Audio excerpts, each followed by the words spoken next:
चलो यहाँ पर देखो practice set 32। Practice set 32 solve करने से पहले कुछ बेसिक्स है उसको देखो। यहाँ पर मैं टर्म्स लिखा हूँ 11 एंड यहाँ पर क्या है कोएफिशिएंट। कोएफिशिएंट का मतलब होता है वेरिएबल के आगे, वेरिएबल के जो नंबर होता है उसको हम क्या बोलेंगे कोएफिशिएंट। इसमें बताओ कोएफिशिएंट क्या रहेगा इसमें और इसमें नहीं है कुछ तो क्या रहेगा।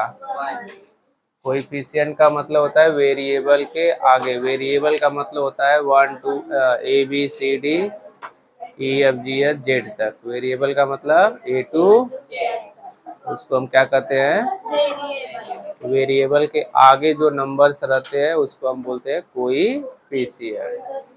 कोएफिशिएंट मतलब नंबर्स जो रहेंगे उसको कोएफिशिएंट। तो समझ में आया कोएफिशिएंट। अब वेरिएबल्स अभी अभी बताया ए टू जेड जो होता है उसको क्या कहते हैं वेरिएबल। तो यहाँ पर वेरिएबल क्या है एन, यहाँ पर एक्स है और यहाँ पे ये समझ गए कोई प्रॉब्लम। उसके बाद बेसिक है लाइक टर्म्स और अनलाइक। लाइक टर्म मतलब जितने भी टर्म्स दिए रहेंगे सबका वेरिएबल सेम होना चाहिए। वेरिएबल जो नंबर्स है वो कुछ भी हो उससे कुछ प्रॉब्लम। देखो यहाँ पर वेरिएबल क्या है इस वाले में और इस वाले में, तीनों में वेरिएबल क्या है सेम है। उसके आगे नंबर जो भी हो उससे कुछ फर्क, वेरिएबल सेम रहेगा तो उसको हम क्या कहेंगे लाइक टर्म्स। यहाँ पर देखो वेरिएबल क्या है X square Y, X square, यहाँ पर भी देखो एक्स स्क्वायर वाई है ना, एक्स स्क्वायर वाई। तो इसको हम कहेंगे लाइक टर्म्स। उसके आगे नंबर जो भी रहे उससे कुछ प्रॉब्लम नहीं है। लाइक टर्म समझ गए। अनलाइक का मतलब है कि वेरिएबल कुछ भी हो। यहाँ पर देखो एक्स वाई है, यहाँ पर वाई है, यहाँ पर एक्स वाई जेड सब अलग अलग है। एम एन है, यहाँ पर एम स्क्वायर एन स्क्वायर है, यहाँ पर एम पावर 3 n है। तो ये क्या हुआ अनलाइक टर्म। लाइक टर्म का मतलब वेरिएबल सेम होना चाहिए, अनलाइक मतलब कोई भी वेरिएबल है। अब प्रैक्टिस से 32 में पूछ रहा है मोनोमियल, बाइनोमियल, ट्राइनोमियल और पॉलिनोमियल। मोनोमियल का मतलब होता है जिसमें सिर्फ एक टर्म हो। कितना टर्म उसको हम मोनोमियल बोलेंगे। तो देखते हैं 7x सिर्फ एक ही टर्म है। टर्म को अलग कौन करता है प्लस और माइनस। प्लस और माइनस को समझ लो कि बॉर्डर है। क्या है बॉर्डर। उस बॉर्डर से टर्म्स क्या हो जाते हैं अलग अलग। अभी मैं लिखूं जैसे ये 7x है अब प्लस 3y, तो ये बॉर्डर हो गया समझ लो।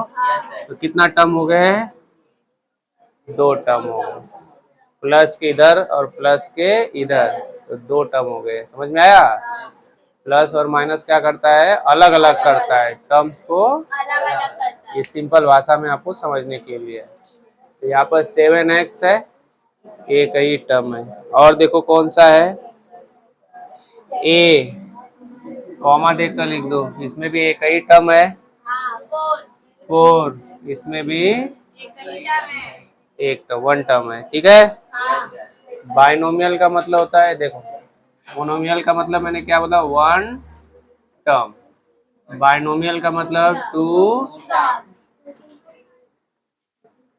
ट्राइनोमियल का मतलब 3 और पॉलिनोमियल का मतलब 4 टर्म है। Many terms more than 4 more than 3 बोल दो, मोर देन टर्म्स 3 से ज्यादा। तो बाइनोमियल में दो टर्म्स देखो कौन कौन से 5y माइनस 7 है। 5y minus 7। देखो माइनस अलग कर रहा है, इधर पे एक टर्म हो गया और इधर पे एक टर्म हो गया, दो टर्म हुआ कि नहीं, कॉमा दे दो। 5m minus 3। हाँ एक और है 5m माइनस 3, दो टर्म है कि नहीं। टर्म का मतलब अलग अलग कर रहा है, प्लस माइनस क्या करते हैं, अलग अलग है। एक टर्म मोनोमियल, दो टर्म और कोई है, नहीं सर।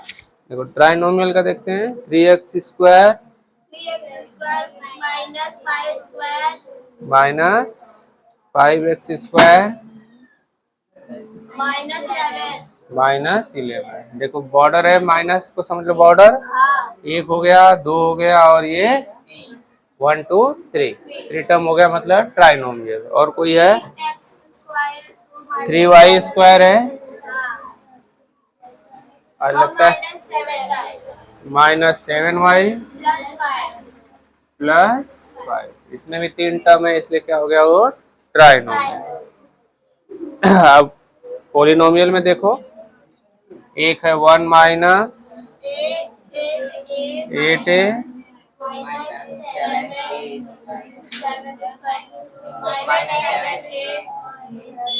देखो यहाँ पर 1 2 3 4, फोर टर्म हो गया मतलब 3 से ज्यादा रहेगा उसको क्या कहेंगे हम लोग, पोलिनोमियल्स। आया समझ में।